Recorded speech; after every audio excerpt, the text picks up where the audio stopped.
আসসালামু আলাইকুম প্রিয় দর্শক, ভারতের আনন্দবাজার অনলাইন পত্রিকা একটি চাঞ্চল্যকর নিউজ করেছেন। সেই নিউজটি সকলের সামনে শেয়ার করব।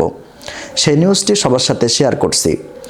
শেখ হাসিনা প্রধানমন্ত্রী থাকাকালীন বাংলাদেশে অপরাধে অভিযুক্ত অনেককে গ্রেফতার না করে গুম করে দেওয়া হতো। ক্ষমতায় আসার পর এই অভিযোগ তুলেছে ডক্টর মোহাম্মদ ইউনূসের অন্তর্বর্তী সরকার।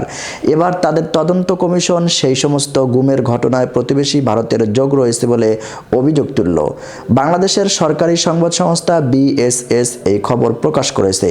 হাসিনা সরকারের আমলের বিভিন্ন অভিযোগের সত্য উদ্ঘাটনের উদ্দেশ্যে একটি তদন্ত গঠন করে বাংলাদেশ। সুপ্রিম কোর্টের অবসরপ্রাপ্ত বিচারপতি মঈনুল ইসলাম চৌধুরীর নেতৃত্বাধীন 5 সদস্যের কমিশন সম্প্রতি একটি রিপোর্ট তুলে দিয়েছে অন্তর্বর্তীকালীন সরকারের প্রধান উপদেষ্টা ডক্টর মোহাম্মদ ইউনূসের হাতে।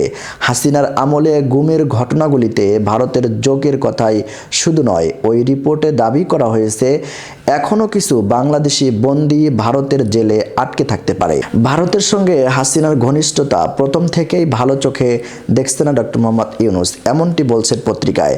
তাদের তদন্ত কমিশন এও দাবি করেছে এই দেশের মধ্যে বন্দি বিনিময়, দুই দেশের মধ্যে বন্দি বিনিময় করা হয়ে থাকতে পারে। সেই সব বন্দির সম্ভাব্য ভাগ্য সম্পর্কেও দুই দেশের মধ্যে আলোচনা হয়ে থাকতে পারে। এই দাবির প্রেক্ষিতে দুটি জনপ্রিয় মামলার কথা উল্লেখ করেছে কমিশন।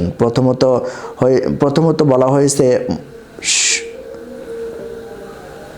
বলা হয়েছে সুখরঞ্জন বালির কথা, যাকে বাংলাদেশের সুপ্রিম কোর্ট চত্বর থেকে তাকে ভারতের জেলে পাওয়া যায়। দ্বিতীয়, বিএনপির নেতা সালাউদ্দিন আহমেদের কথা উল্লেখ করা হয়েছে, যার অভিজ্ঞতা থেকেও ভারত বাংলাদেশ যোগের প্রমাণ বলে দাবি করছে। 2015 সালে ঢাকা থেকে সালাউদ্দিনকে তুলে নিয়ে যাওয়া হয়েছিল। পরে সেই অভিজ্ঞতা বর্ণনা করেছেন তিনি। ডক্টর ইউনূসের কাছে গত সপ্তাহে তদন্ত রিপোর্ট জমা দিয়েছে বাংলাদেশের এই কমিশন। রিপোর্টের শিরোনাম ছিল সত্য উদ্ঘাটন। এই রিপোর্টে বলা হয়েছে হাসিনার আমলে 3,500-এর বেশি মানুষকে গুম করা হয়েছিল। হাসিনা এবং তার একাধিক উপদেষ্টা মন্ত্রীদের সরাসরি যোগ ছিল সেসব ঘটনায়। মূলত বাংলাদেশের আধা সামরিক বাহিনী র্যাবের মাধ্যমে গুম করানো হতো বলে দাবি করেছেন কমিশন। পরিসংখ্যান বলছে এখনো পর্যন্ত বাংলাদেশের বিভিন্ন থানায় মোট 1676টি গুমের অভিযোগ দায়ের হয়েছে। তার মধ্যে 758টি অভিযোগের তদন্ত হয়েছে। এদের মধ্যে 27% মানুষকেই আর খুঁজে পাওয়া যায়নি। পরে যারা ফিরেছেন তাদের পুলিশের খাতায় গ্রেফতার হিসাবে দেখানো হয়েছিল। ঢাকা এবং তার বাইরে মোট 8টি গোপন বন্দিশালাও খুঁজে পেয়েছে কমিশন। প্রিয় দর্শক, বাংলাদেশের এই তদন্ত কমিটির দুর্দান্ত সাহসিকতা দেখে ভারতীয় গণমাধ্যম একটু আশ্চর্য বোধ করতেছেন।